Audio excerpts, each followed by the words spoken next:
should be off. As you probably just heard, this meeting is being recorded. So if you need to kind of change your names or anything, please feel free, but it will just be my face. So you're all good. Lovely. Are we all in? We're pretty much all here. Okay. So thank you very much for joining me, everybody. If you've not been to one of these before, you can make use of the chat function to send me messages. Link Fairy will filter them through so that my poor brain can keep up. So questions and stuff, if you want to know anything, please pop it in the chat. It should be visible on your screen. There's a little message from Link Fairy. If you're on like desktop, the chat button will be here and the chat will be to the side. So hopefully that all makes a bit of sense. If at any point you get kicked out of the meeting for technical problems, just rejoin from the same link and somebody will let you back in. Okay, so my name is Jo Southall. I am an independent occupational therapist. I also live with hypermobile EDS, POTS, all kinds of other stuff. So this is going to be a mix of things that I do professionally, personal experience, research, whatever else I can use to answer your questions. So yeah, thank you very much for joining. We will dive right in because I have a pre-asked question. So we'll start with that one while you guys all chuck stuff in the chat. Hopefully you're all surviving the wild swings in temperature and barometric pressure we've had in the last few days. I am approximately 8 hours post-migraine, so if at any point I start talking and make an absolute no sense whatsoever, Link Fairy, I'm sure, will give me a prod. But yeah, post-migraine brain fog is a little bit of an issue. So hopefully all good and we will muddle through. So my first question, this might previously have been discussed, but I'm really struggling with the long-lasting impact of repeat shoulder subluxations. Problems with reaching, severe fatigue and referred pain. And to focus things, my question would be how to improve things for washing up. The standing, persistent reaching, bending, plunging hands into hot water equals a perfect storm. It's like running a marathon every day when I'm already mainly housebound, frequently floored by inflammatory response with severe pain that I feel is severe fatigue and sensory overwhelm. Any advice greatly received. Okay, so I'm going to start with some advice around actually managing the shoulder subluxations, and then we'll have a chat about washing up specifically. So shoulder subluxation, the shoulder joint is actually fairly badly designed, to be honest. As far as anatomy goes, it's not great. So it's a ball and socket joint, which basically means there's a little cup on the end of your arm here, and the top of your arm just slots into it like that. So a total dislocation would be that the entirety of the ball part comes entirely out of the socket. A subluxation can be like a little bit wonky or out and then straight back in again, or it just sort of drops out because the ligaments are really lax. Okay, so some of you, particularly those of you with quite severe laxity and deconditioning on top of that, may find that if you stop paying attention to your arms, they just sort of drop downwards out of the socket a little bit. And then you start to get like pins and needles and neck pain and all kinds of other stuff to go along with it. So the difficulty with the shoulder is that it has a massive natural range of motion. So you can move your arm a whole lot in all different directions. The thing that makes that possible is ligaments holding it to your body, basically. So the joint itself isn't particularly well self-supporting. It's literally just connective tissue holding it in, which is a problem if your connective tissue is made of chewing gum and determination rather than functional collagen. Yeah.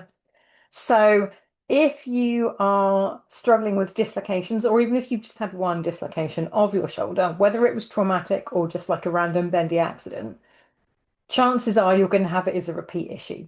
I have never met a single hypermobile person who's only ever had one shoulder subluxation, ever.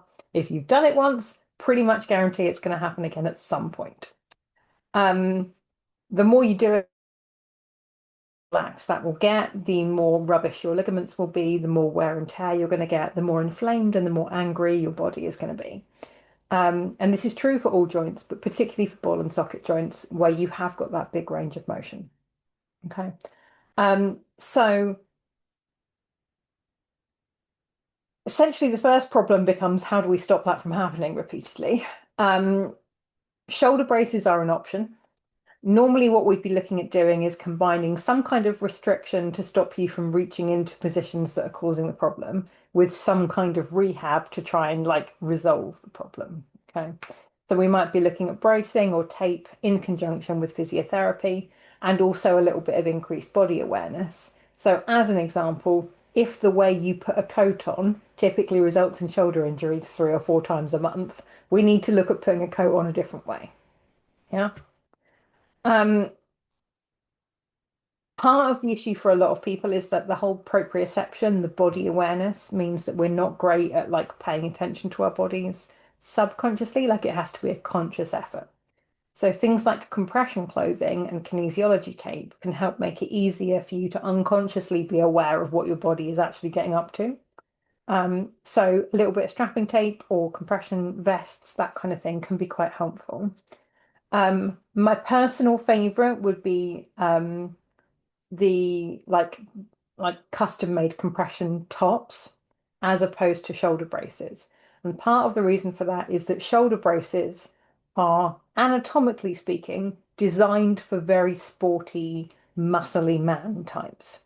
So a lot of them actually run diagonally across your chest and under your arm, which is fine unless you've got boobs, and then it becomes very uncomfortable. So compression clothing that actually kind of is like a vest, it covers your whole body and it has the right allowances made for your individual anatomy, tends to be a lot more comfortable, but also more reliably supportive. So you can get access to this kind of stuff via NHS Orthotics. You need to ask your GP for a referral for Lycra clothing, Lycra splinting, that kind of thing. Um, DM Orthotics, Jobskin, and Allard UK are your main options for this kind of thing in the UK. There are a couple of other ones worldwide. The names escape me at present, but I'm sure it will come back to me at some point. But yeah, that kind of thing can be a game changer if you do have the sort of laxity that means that your arms just fall off on a regular basis and it's super inconvenient. So I would be looking at actually kind of resolving some of that and getting some decent rehab. And by decent rehab, I mean a hypermobility specialist whose entire job is bendy people. That kind of fine-tuning approach will hopefully get you to the point where you can actually make some rehab progress.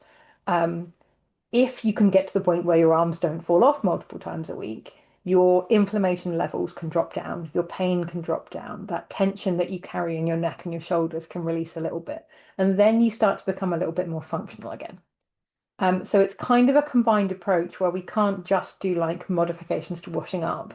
We need to look at like actually rehabbing your body, stabilizing the joints for all activities, and then specifically modifying tasks that are persistently a problem.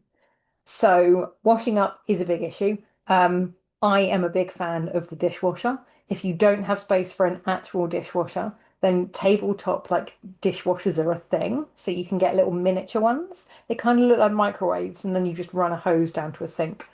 So it's a really, really great option if you have quite a cramped space, or you typically like you don't do a massive amount of like cooking, so you've just got like plates and cutlery kind of stuff. Um, so that might be an option. If it isn't, and we're sticking with the actual washing up process, there are a couple of things that are worth considering. The first one is an alternative to standing, so like a seated option. So perching stools, the traditional OT ones tend to be like a slanted seat on 4 legs that like spread outwards. Um, I don't love these simply because the footprint on the floor is so big. They take up quite a lot of space, which is really annoying. Whereas something like a wheeled saddle stool, like a high stool, the sort of thing that like dentists and tattoo artists sit on and just scoot around their studios, using those in the kitchen, brilliant. So you can be seated a little bit, but you can still move around and do things. So if, as an example, I'm using one at the hob and I realize that I need a different spoon, or I need a little bit of salt, or I need something else, I can just scoot over to the nearest worktop and scoot back again without having to stand up, move the chair out of the way, and then move myself. So these kinds of things do generally work quite well. If you find that sitting on the stool means that your kneecaps are jammed up against the cupboard front, you could try opening the cupboard door and putting your feet on the bottom shelf. And it just protects your kneecaps a little bit from getting like cabinet kind of pressure. So that can be quite a helpful one. Um, Pre-soaking things is a really, really good idea. And this is particularly true if you struggle with the really hot water, but obviously hot water is slightly more effective at actually getting like the gunk off the plates. What you might like to consider is running water that's slightly too hot, soaking all of the stuff, and then coming back a little bit later, have a nice little pacing break, do something else for a while. And then once everything is soaked, it's a lot easier and a lot faster to wash up, and you've got to scrub it a bit less. Um, Rubber gloves are also a good option, so like reusable gloves for washing up. If the temperature really kind of aggravates your hands, just keeping that hot water a teeny tiny bit further away from your skin does help with the kind of temperature overheating side of things as well. Um, if you are quite tall or you've got quite a low sink, what you may find is that it's actually like the hunching over to get to the water that's causing the problem with your shoulders. So if you get yourself a second washing up bowl and you're going to have one upside down in the sink and then the other one on top of it, it basically means that you're washing up at worktop height rather than sunk into the worktop. Does that make sense? I'm hoping that makes sense. So yeah, basically upside down washing up bowl, right way up washing up bowl. So it raises everything up out of the sink and it's a little bit easier to get to. So that would be my top recommendation for that. The other thing to be aware of is pacing. I will talk about pacing until I'm blue in the face and you're all sick of it and everyone's turned off their cameras and left. It's such a core part of like continuing to function well, and it's so much more to it than just do a thing, have a rest. So if you are doing a little bit of washing up, something as simple as just stopping to get a drink or doing another little odd job, or you can wash up for a bit and then dry up for a bit and then put things away for a bit. What you're looking to do is just to vary things like your posture as much as possible. So changing how you're sitting, how you're standing, whether you're upright, whether you're hot or cold, everything that kind of gets to the point where too much of it is a problem, you're looking to stop it a bit sooner. So if you can typically do, say, 20 minutes of washing up before you start to really struggle, stop at 15. So the aim would be to swap and do something else for a while and then come back if you need to finish whatever it is you're doing. But essentially proactive pacing rather than reactive pacing is going to be a heck of a lot more effective. I recognize this is really hard to do when you've got like variable symptoms. So if you are yeah, basically, if you're not good at recognizing when you're getting towards your limit, start taking regular little micro breaks. So just 10 to 30 seconds of like head to toe body scan. Am I hungry? Am I thirsty? Am I too hot? Are my arms still attached? All of the key questions that you might be prone to maybe missing. Check in with yourself. If everything's all good, carry on with the task. If you find something that's a little bit suboptimal, stop, take a break, deal with the problem, and then come back to your task. The sooner you take action to manage things like pain, the more effective that management will be. Okay. Lovely. I'm aware I've talked a lot about that, but hopefully that was useful. Okay.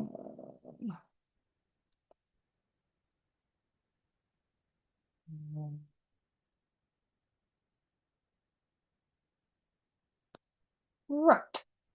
I really need help with a sleeping position. On my right hand side, I've had a shoulder decompression recently, which subsequently got infected. Yikes. Left hand side, bad sciatica from lumbar issues. Front hurts my neck from previous fusion, and if I lie on my back, I wake myself up snoring. Please help. I'm also a side sleeper, somebody else having nightmare, shoulder scapular pain, can't make myself sleep on my back. I too hate sleeping on my back. I haven't been able to lay flat since I was about 12, which was a very long time ago now. Um, some things that might be worth trying, actually having like a wedge cushion so you're slightly sat up a bit, can mean that being on your back feels a bit more like sitting and a little bit less like laying. So I've actually got like a fancy hospital bed that sits me up, which is what I'm in now. But I will just grab my wedge cushions. So this one's actually from Dunelm. Essentially, it's just a big like cheese wedge triangle sort of situation. They also do removable cases, so you can wash the case while you're in it. But essentially what you're looking to do is to have the narrow end like at waist height and then like upwards towards the wedge at the top, and then you can have your regular pillow on there as well if you want to. Um, if you do that combined with a pillow under your knees, you can basically kind of like cradle yourself in a sort of semi-sitting position, which hopefully takes the pain off the kind of sciatica issues, takes the strain off your lower back. If you've got the right kind of pillow and you're hopefully getting a little bit of decent neck support, I would hope that the snoring is managed a teensy bit as well. That is something that you might want to consult with your GP about, because snoring can be linked to things like sleep apnea. And it may be that actually something as simple as like a gum shield, or like the breathing strips that stick on your nose, or changing the angle your neck is at can make a huge difference with that. So it is worth actually just going in and saying, like, snoring's bad enough that I can't sleep in certain positions. Can we have a quick kind of check there's nothing else going on? But yeah, so that kind of thing can be really helpful. Um, if you are like just a hardcore side sleeper, and even the thought of being like on a slope, kind of cradled in your bed, is still too close to laying on your back, side sleeping-ish is the other approach. So what you can do, sorry, my office is never well set up for miming sleep whilst sat up. Give me a sec. From my small army of pillows, I will now produce a regular pillow. So if you have a pillow behind you, what you're aiming to do is to sleep on your side, but then roll back 45 degrees. Yeah, and you can do the same. So make sure you take your pelvis with you, and then you're going to need another pillow between your knees. And you may even need another one sort of behind your bum a little bit. But basically, what you're aiming to do is to be on your side, but not quite. And what that does is it takes the pressure off your shoulder a bit and spreads it towards the middle of your back a bit. So depending on if it's a very specific area, like if it's on the front of your shoulder kind of thing, or the side of your shoulder, you might get away with it a bit better just being like half reclined. So that's worth a go. Um, Definitely worth a go, actually. Very, very like improved comfort levels for many people doing it that way around. Sorry, camera's all over the place now. So that kind of thing can be quite useful. I would definitely pillow between your knees, however you're going to sleep, or under your knees if you are on your back. But that kind of thing can be quite useful. If you are a side sleeper and it's actually your top shoulder that's the problem, the other thing you can do is get yourself an armpit pillow. So what some people find is that if they sleep on their side, so imagine the pillow is here, if I'm laying on my side, gravity just sort of makes this all go a bit wrong, and my shoulder will like drift up like that, and then it will kind of subluxate itself in weird directions, and I wake up like T-Rex with terrible posture, just stuck. Armpit pillow does solve that for me. So what you're looking to do is all of the little tiny square pillows that the stereotypical like lady scatter cushion approach, and the men are like, why the hell do you need so many pillows kind of thing. That sort of thing actually serves a purpose for some people, specifically people with nighttime shoulder subluxation, but still. So you're looking for a pillow that's roughly the same size as the length of your humerus. Okay, very specific. What you're going to do, this one's a little bit too long, is have it up under your arm, and then you're going to anchor your pillow like around your arm, so your arm goes round the pillow and then that way a little bit. Yeah. What that does is basically anchor your shoulder down, and it prevents that thing from happening where you're getting all crunched up here. So actually having a little pillow under your armpit does make a big difference. You can also use this quite effectively if you're sat up. So if you're upright, particularly if you're doing like crochet or laptop work or anything like that, where you're focused on your hands and your hands are in front of you, a lot of people find that's another time for shoulder subluxations to be a big problem. So actually sitting up, I will quite often have an armpit pillow. If we're having dinner on the sofa, I'll have an armpit pillow under this side, because something about the action of using cutlery seems to like cause a problem. But yeah, so little armpit cushions just wedged in there does offer quite a lot of support, and it's quite a lot more comfortable. If you find that this does work brilliantly for you, You can look up something called mastectomy cushions or mastectomy pillows. Basically, for people who have got rid of a boob for whatever reason, one of the things that can happen is that the incision being under your armpit is really, really painful. So they've basically invented little heart-shaped pillows or U-shaped pillows that go under your armpit and just put a little bit of padding between your arm and your torso. The really brilliant thing about these is that they're very compact, but they kind of have the same purpose. But a lot of very enterprising Etsy sellers have realized that if you put two little ribbons on the top, you can tie a loop over your shoulders. So the cushion stays there when you're doing stuff, which is fantastic if you're using this approach whilst doing arts and crafts or laptop work or whatever. Um, so yeah, that kind of thing, really, really useful. Obviously, anything that you're storing in your armpit for a considerable amount of time, if you can get replacement covers or you can find washable materials, I would recommend that as an option.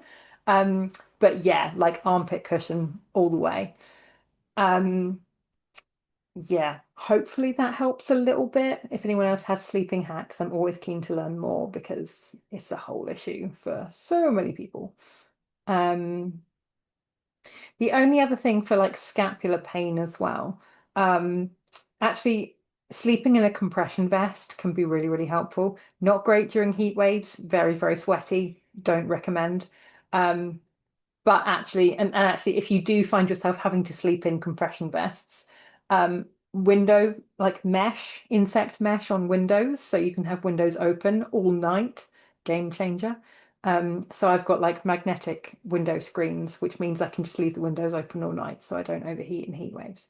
Um, but yeah, so compression vests can be really helpful just because it gives you that proprioceptive feedback. So you actually know where your body is, so it's easier to find a comfortable position. And you're more aware of the fact that one of your arms may have slightly wandered out of where it's supposed to be, and you can correct that before it becomes a major issue. Um, yeah, hopefully that helps a little bit. Let's have a little look. Mm,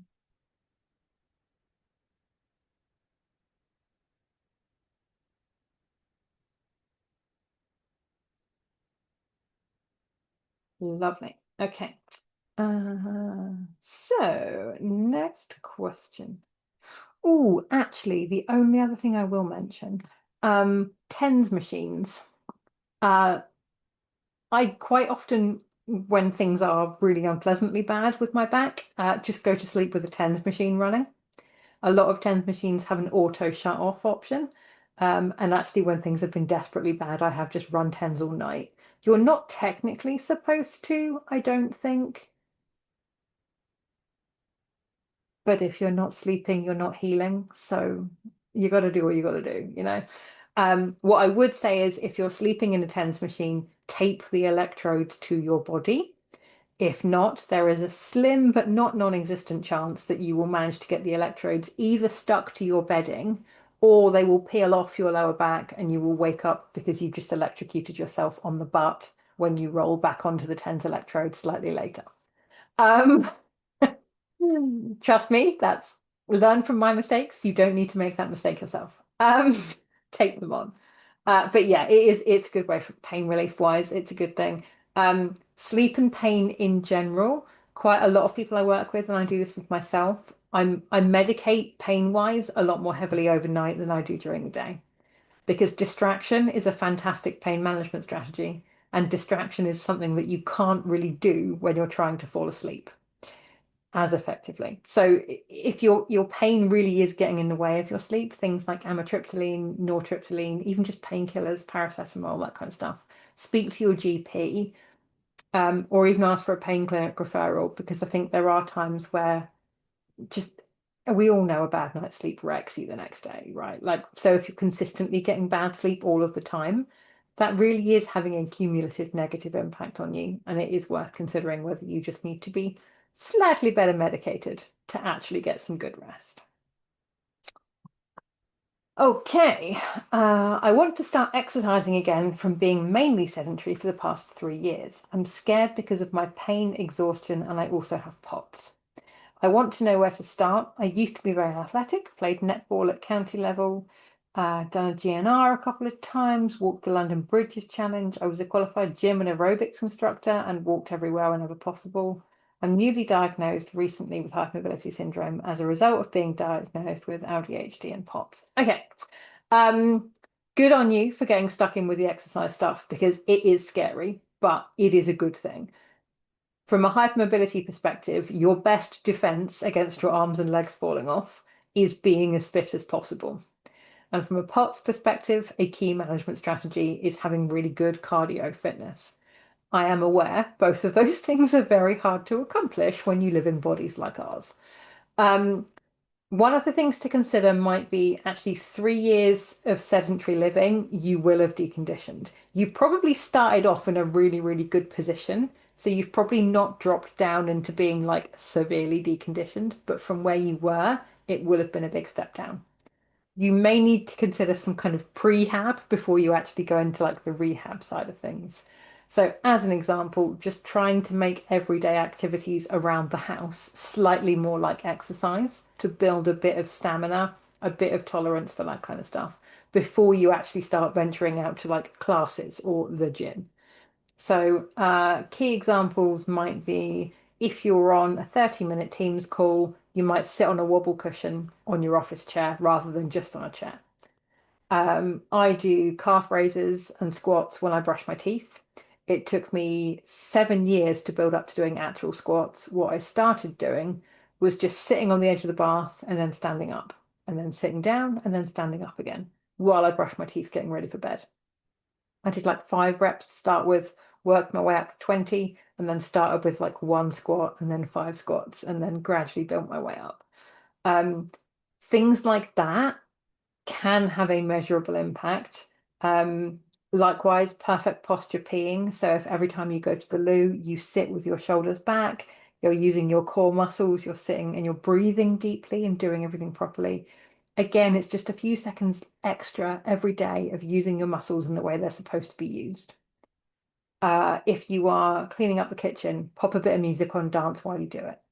So little things like that can just get you moving more overall. What you might like to consider is things that your body tolerates better versus things it doesn't tolerate well at all. So as an example, my POTS copes very, very well with cycling. It copes very, very badly with walking. So I can walk comfortably like a quarter of a mile on a good day. I can cycle 20 miles on a good day. Which of those gets me more exercise? Cycling, right? So if you can find things that your body has a naturally pretty good tolerance for, you can get a lot more out of them versus forcing your body to do something that it just doesn't tolerate well. So walking is the thing that I don't tolerate well. My POTS hates it. I've got too many hip issues. I recurrently get bursitis and shin splints. It got to the point last year where a consultant told me to stop trying to get better at walking because it's not worth the consequences. And they were right. And since then, cycling has been a game changer. And I'm so much fitter. I've got so much healthier, like functionally wise. I've just made massive progress because I quit trying to walk, basically. Um, so things, recumbent cycling, reformer Pilates, where you're actually laid down for a lot of it. Swimming. Swimming is brilliant. Any kind of water-based aerobics type stuff, because you're getting that full body compression and you're not getting that postural change. So from a POTS perspective, if you can do something that allows you to get fitter without coming across those key triggers, so postural changes, upright time, high temperatures, you'll probably find that you can do more of it and make more progress before you're getting to the point where you're sort of crashing out a little bit. So that would, I think, be sensible starting points. Generally, as a piece of advice, you are better off doing not enough than you are too much. So as you start getting your body used to doing stuff again, don't be afraid to go to the gym and do such a tiny amount that it feels like you've barely even got started and then go home. It's not a problem. And it's actually very sensible. So go to the pool, swim a length, lay down for 10 minutes, go home. You're okay to do tiny, tiny amounts of things as a way to build up to doing more. And I think any like fitness instructor who understands that is a good person to work with. Um, what you've probably found with your combination of diagnoses is that your like awareness of your own body is not particularly great. So from a pacing perspective, you may be more inclined to not notice things like injuries until it's too late, or to not notice fatigue until it's like really obvious. Proprioceptively, walking into things, getting injured during everyday activities, that kind of stuff. Actually being coached on how to do things like swim or walk or run or cycle, having somebody who knows how it's supposed to work, watching your body, they can teach you how it's supposed to feel. So it's often a lot safer to work with somebody that really knows whatever that activity is well until you get the hang of it. Things like compression clothing can really, really help, particularly from a POTS perspective. Exercising with POTS, if you've not been doing it for a while, at a minimum, I would put you in class 2 compression stockings that are thigh high, if not compression tights with abdominal support as well. Um, a lot of people proprioceptively benefit from compression as well. So you may find that actually compression leggings over compression stockings gives you the ability to manage your injuries, be aware of your knee hyperextension, your hip angles and posture, but also keep the POTS under control. Um, the other thing I would say is find something you enjoy. This is going to be hard. You are going to have flare-ups, you're going to have crashes, you're going to feel terrible at various points. You just are. That is the nature of getting fit again after being deconditioned. If the type of fitness you're doing brings you zero joy, it is very hard to convince your brain to get on board with doing it again next week and the week after and the week after forever. If you enjoy the thing, even if you know it's going to make you feel rubbish for 24 hours afterwards, it's worth it because you had fun and you enjoyed it. And you get that dopamine hit of doing the thing that brings you great amounts of joy. That makes all the difference when you're trying to convince yourself to go and do something hard. Find joy. So yeah, if any of that is helpful, great. If you have follow-up questions, please pop them in the chat, and I hope wish you the best of luck on your fitness journey. If pacing is something you haven't done anything of, please feel free to email me as well because, like, in fact, everyone email me. Come and do a pacing masterclass. It's essential. Um, but yeah, I think genuinely, like, pace yourself, get as fit as you can in your own home before you start trying to be fit somewhere else. Get yourself a load of compression and see how that goes.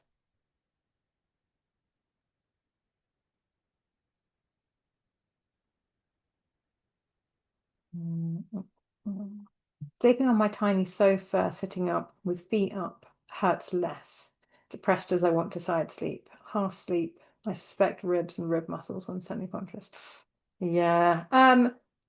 Try some compression stuff and see if it helps with the body awareness of just what your torso is doing and what your arms are doing. Um, if you can sleep half sitting up on the sofa, you might be able to sleep half sitting up slightly on your side in bed and see how that goes. Um, Even just laying the way you want to lay for a little while until you're really drowsy and then rolling over at the last minute so you're sleeping somewhere safer might be one way to go about it. Um, yeah, hopefully that helps. Okay, sorry, came late. I've had a knee replacement and leg straightened. Any tips on anything for comfort with sleeping and not feeling like a wooden puppet in the morning with everything? Um, I'm guessing this is quite recent. It sounds maybe you're in the key kind of inflammation-y, rehabby, not feeling good stage. Um, Knee replacement, legs. That's major orthopedic surgery, right? Like your damage has been done, to your body. The process of replacing a joint is not a kind and loving and careful one. Um, you are probably, in the least metaphorical and most literal way, battered, frankly, by that process. So I'm not really surprised you're not feeling great first thing in the morning, having laid still for a number of hours.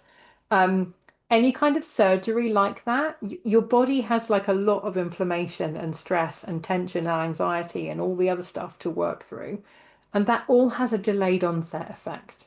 So the wonderful Kim Clayton talks about the stress bucket. So all of your body's kind of stresses and strains and terrible things that happen all fill your body, your little bucket up with stress. And the closer you are to having a full bucket, the more likely you are to have like overflowing symptoms and difficulties as a result of that chronic stuff. So the way we kind of manage that is to find joy and relaxation and all that kinds of stuff to try and get that stress down. Um, if you are dealing with an unavoidable stress like orthopedic surgery, trying to make the rest of your life as low stress and as joy-filled as possible is going to be really helpful in that immediate recovery phase. Um, Probably you're going to feel rough first thing in the morning because you just had to sleep differently. Your body isn't used to it. Pillows are going to be really essential. Keeping yourself well propped up and actually considering things like your ankles as well.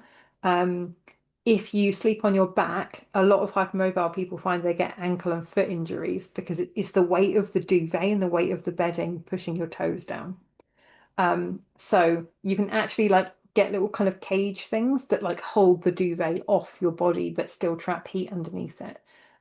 Probably the heat is less of an issue at the moment versus, it would be in winter, but essentially like trying to make sure you're not like squashing your ankles and feet or like rotating your hips at weird angles because of the pain in the knee. Just be aware of like the rest of your body. It might even be sensible, if a little bit weird, to get into the position you normally sleep in and get somebody to take a photo.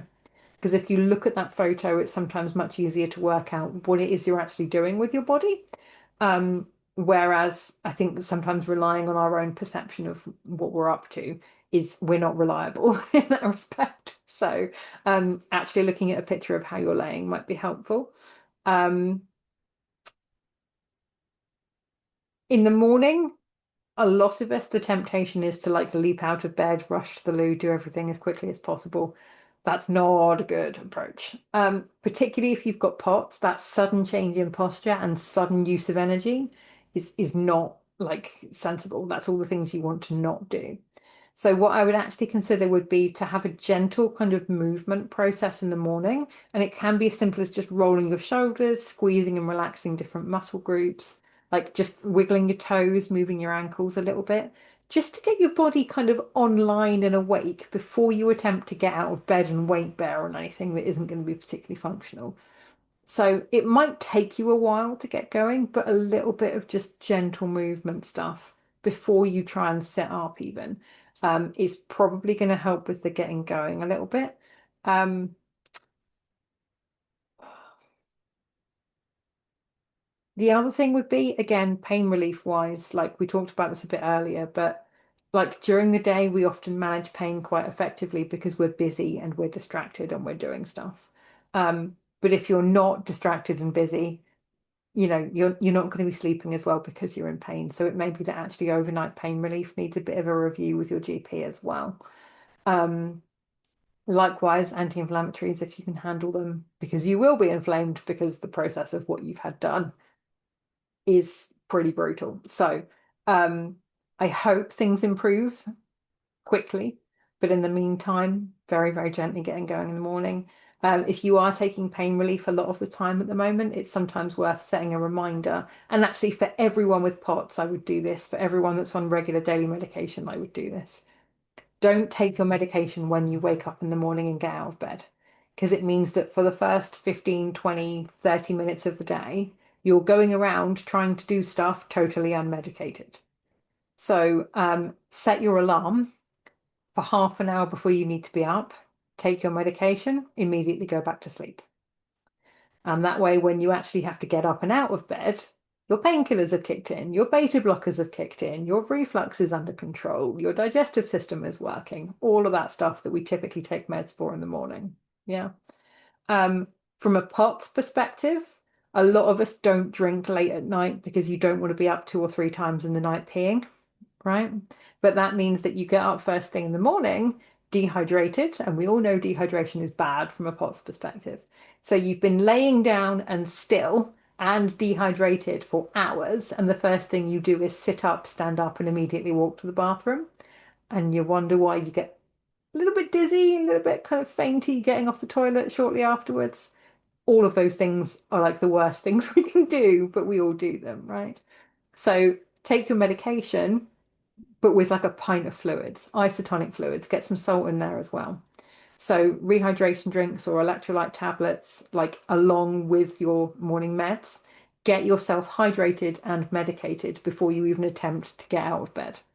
And that will hopefully stop you having that half an hour of really high intensity, really unpleasant morning activity. And it will actually give you kind of the best starting point for the day. So this is particularly true from a pain management perspective. Set your alarm, take your pain meds, go back to sleep, because it will hopefully just mean that when you actually do need to get going, you are taking the edge off a little bit. Yeah, lovely. I hope that's helpful. Best of luck with your recovery. Okay. My 8-year-old was diagnosed earlier this year. She has daily pain and fatigue, and we are wanting to learn about pain management and pacing. She does weekly dancing and swimming. Thank you. I'll give you some tips now, but please, genuinely, please ping me an email. I work entirely via video chat, so I can work with people all over the world. What's the most useful thing I can give now? Okay, pain management. Often people talk about chronic and acute pain. Yeah. I talk about useful and useless pain. So you can have pain that's chronic, as in it's there all the time, but it still tells you something useful. Yeah. So the purpose of pain is that you do a thing, your body goes, ouch, and you know that that thing is causing a problem. So I touch a hot thing, I burn myself, my hand hurts, I learn not to touch hot things.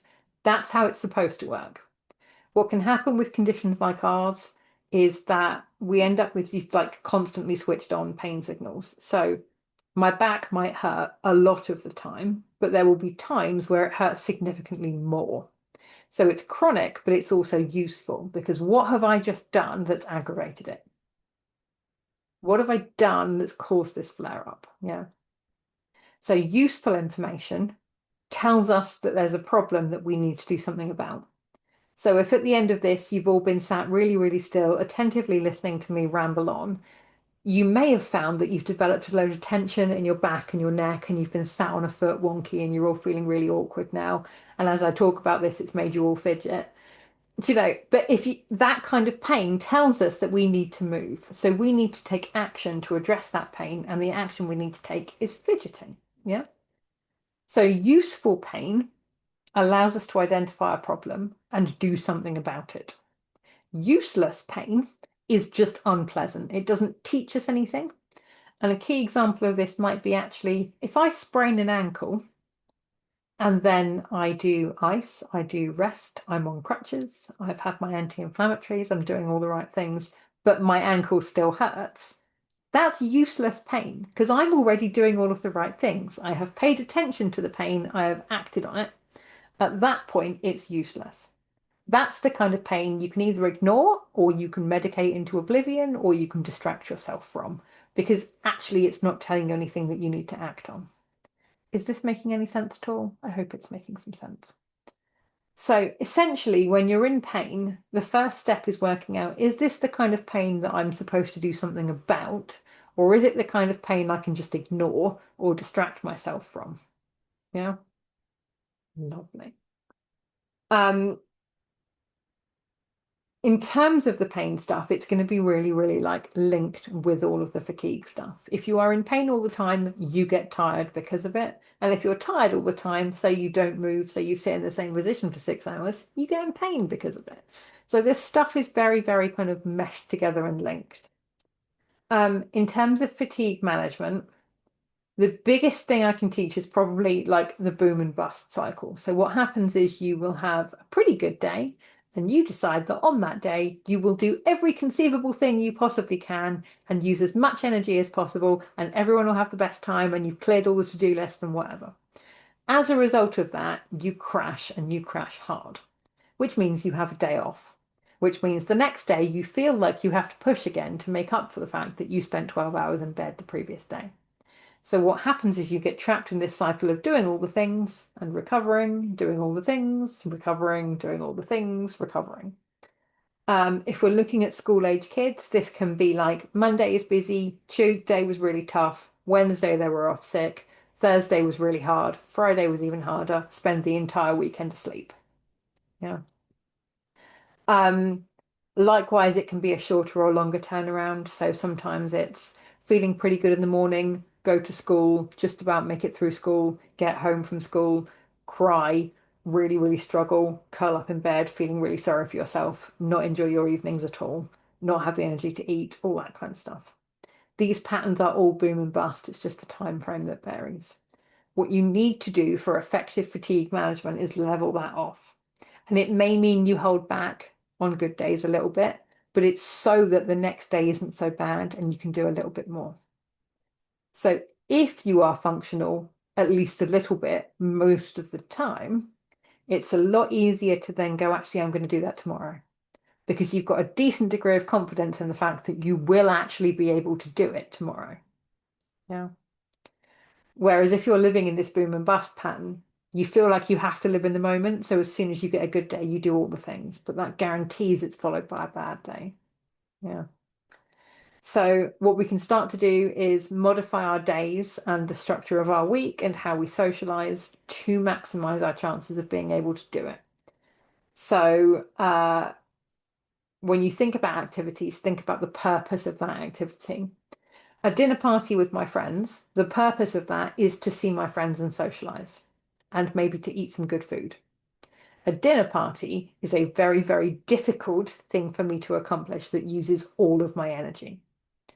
Takeaway pizza in our pajamas in front of a film we've all seen before, very, very low energy, very, very easy, but it accomplishes the same thing. I get to see my friends, I get to socialize, I get to eat good food, and even better, I haven't had to cook it.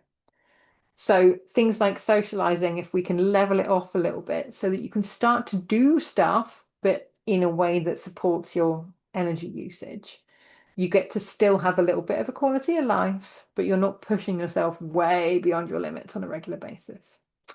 Um, so yeah, hopefully some of that is useful, but please ping me a message genuinely, because I think probably I could help a lot more than that with a little bit of like structure.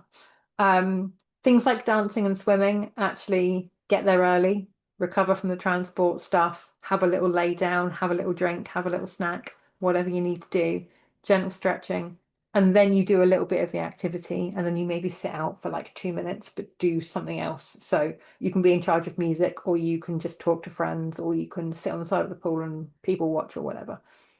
Then you do a little bit more. And then at the end of the session, you don't immediately jump in the shower or jump in the car and go home. You lay down for 10 minutes, have a bit of a rest, wind down, chat a little bit, read a book, doom scroll, whatever it is you need to do. And then when you've recovered, you get changed. And then when you recovered from getting changed, then you do the transport home. So you might be out of the house for longer, but you will arrive back at the house in a much better state to like be functional. Yeah. Hopefully this is all sort of useful.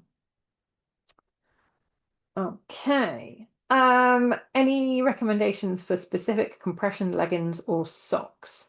So compression leggings, the ones I typically recommend would all be custom made, like bespoke options. So what we're looking at would be like your Jobskins, your DMOs, your Allard UK, like the high-mo leggings.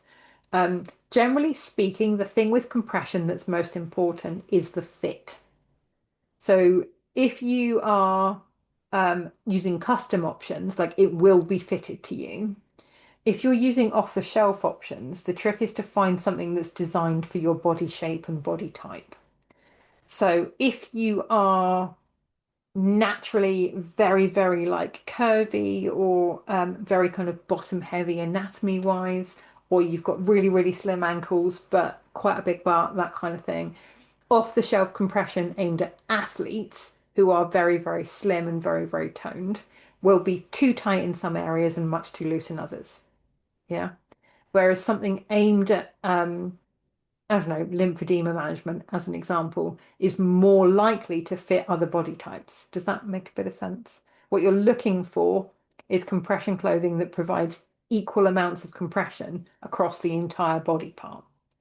So if you are like quite kind of, what's the word I'm looking for? Brain. If body shape wise you don't fit like the sporty athlete mode, like sports compression might not be the way to go. Um, Whereas if you are quite slim, quite lean, or you carry your body fat very consistently across your body, sports clothing is more likely to fit you.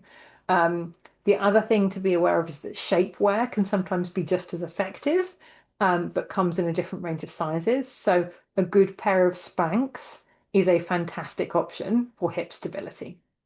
Really, really, really good option for hip stability. And because they come up higher, you get a lot more like mid and low back support than you would with like sports compression leggings that typically finish like hip height at the most kind of thing, top of your pelvis height. So that kind of thing might be helpful. Um, Compression stockings wise, I'm a diehard like Medi. I am committed to Medi compression stockings for life. And the reason for that is that I have worn knee braces and compression stockings together intermittently for the last 20 years or so.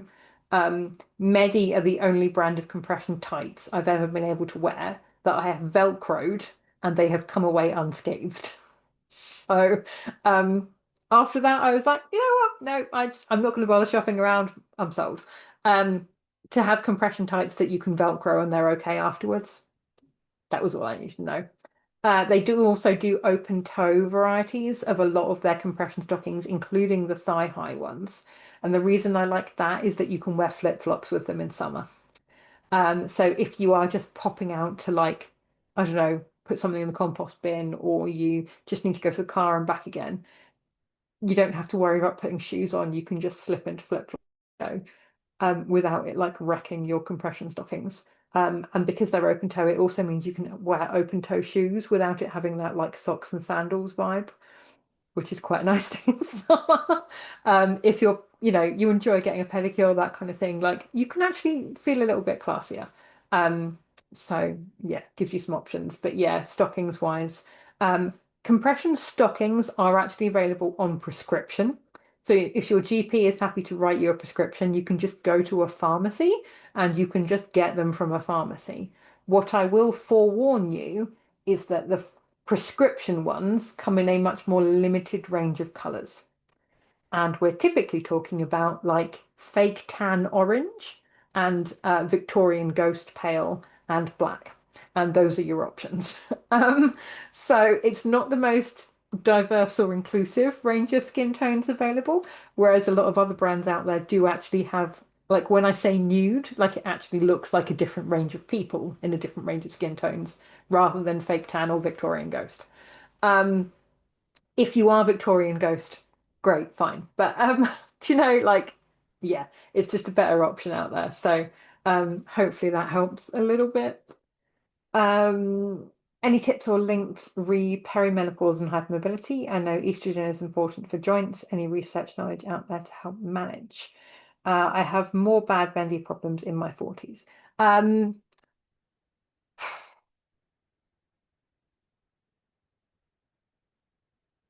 any part of like we're simplifying on gender and biology here just for the sake of ease, but all of the lady hormones suck. Like we really, it's not good.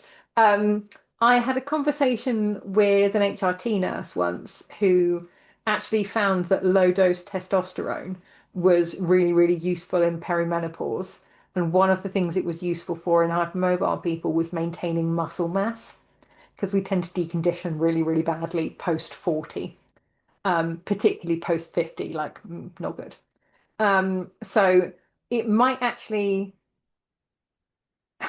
it almost feels like an overreaction almost, but actually like HRT type stuff, get yourself referred, even if you don't want replacements for like progesterone and estrogen, but a little bit of supplemental testosterone is an interesting thing. I also find it particularly interesting that some of my trans friends and clients, when they've started on T, have had reduced joint pain. So I do think there's something in it, interestingly, about like whether testosterone is useful. Obviously, as an OT, I can't prescribe. I wouldn't, it's outside my remit. I'm merely conveying the fact that I have witnessed these effects and I have seen people I went with. Um, The other thing I've read about recently is creatine.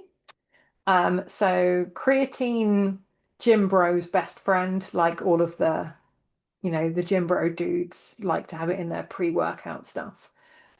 The research actually supports that the group of people that should be using creatine the most are women in their 40s and onwards. So what tends to happen is that you struggle to hold on to muscle mass. You decondition faster. Because you've deconditioned, your joint laxity becomes more of a problem, which then means you decondition more because you're injured all of the time and everything is too hard. So actually having something that allows you to build and maintain muscle mass effectively is a really, really good thing. The piece of research that made me start taking creatine, even though I'm not yet at perimenopause, was a piece of research that found that high dose creatine basically preserves cognitive function during episodes of sleep deprivation, right? So, I would ask for a quick show of hands, but I can't really see most of you. But do any of you know any perimenopausal person ever who has had the appropriate amount of sleep? No. Um, the vast majority of women in general, certainly all parents I know, certainly all shift workers, certainly all chronic pain patients, we're sleep deprived at least a chunk of the time. So fighting brain fog during sleep deprivation was enough reason for me to be like, yeah, I'm gonna get me some of this. Um, so yeah, creatine might be worth investigating. If you pop it into a little searchy search, there is some interesting research out there about what creatine does and how useful it can be. It is available as supplement like drinks or as little capsule things, and you just take them as tablets. You don't have to have it in a protein shake. You can just put it in like regular drinks. So, but yeah, there's quite a lot of stuff out there for that, which I found very interesting. Um, the other thing to be aware of is that perimenopause is a key sign where quite a lot of people realize they've had ADHD all along and have just been struggling unreasonably their entire lives. So if you are feeling like your whole life is just falling apart and you don't know where your own body is and what's going on, it might be time to just have a quick search for what ADHD symptoms are and whether that might be something that you're struggling with. Perimenopause is highlighted as being a really, really difficult time for people with ADHD. And it's highlighted as being really, really common for people with hypermobility to have ADHD. So it might be worth being aware of, just because from a brain fog perspective, if you are really, really struggling, you are less likely to be able to maintain the level of body awareness you need to move and function safely. And what that means is you are injured constantly. And it's not like big stuff, it's just like the odd little twinge or a tweak or an overreach or something. But if you can get to the point where you're kind of aware enough to maintain safe movement and you can decrease the number of injuries you're having, my hope would be that your pain decreases in general and your joints behave themselves ever so slightly better, maybe. So I hope some of that is maybe helpful. Um, Oh, the other thing I will mention, Jeannie de Bond's movement therapy, Zebra Club type stuff. In the Zebra Club exercise programming thing, there's like a whole subgroup, I think, for perimenopause. Just specifically because there are things that happen with your body that do change how you maintain muscle and fitness and all kinds of other stuff. So I know from an exercise perspective, Jeannie de Bond really knows her stuff there. Um, the Zebra Club program is a paid thing, so you would subscribe for that. But she does also share a vast amount of information on social media for free. So a little bit of cyber stalking will probably get you a decent amount of advice. And it will at least let you know whether or not you think it's worth investing in the Zebra Club. Because if like the free stuff has been useful, it's an easier commitment to make, right? For paid services if you're pretty sure they're going to work. So um, yeah, I hope that helps a little bit, and best of luck with your continued hormonal nightmare. Um, okay. Mm, mm, mm, mm. Last one, and then I'm going to stop. Okay, I think, oh, hang on, two questions.